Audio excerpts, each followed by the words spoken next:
Similarly, with the ArriveCan $54 million scandal, we see the government saying things that contradict the facts. They released a document to the House of Commons saying that Think On Inc. had received a $1.2 million contract for experimentation of mobile QR scanning. Yet the CEO said yesterday he never got any money.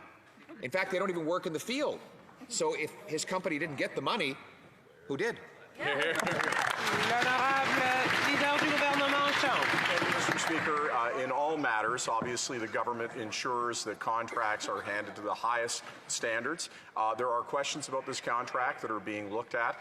Certainly we want to make sure there are answers, but I will say, Madam Speaker, that what we did when the country was in a situation of crisis, when the opposition was calling for the border to be closed, is ensure that we brought forward an app that allowed the movement of people safely during that crisis, and that is something that worked and was extremely effective, Madam Speaker. Hear, hear.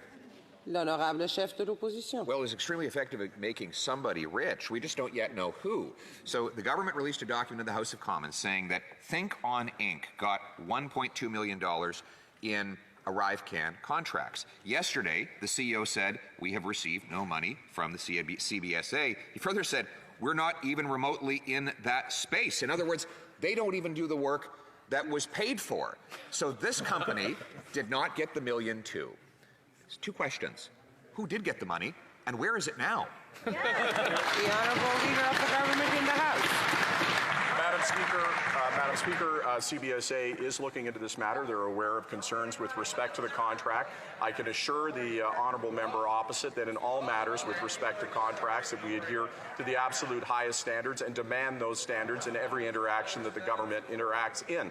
But again, I will point out, Madam Speaker, the imperative nature of the action that the ArriveCan app was able to facilitate. We were in a situation where the opposition was calling for the border to be closed. We wanted to make sure that Canadians could travel safely. We introduced an app that facilitated that in a time of crisis and made sure that Canadians could travel.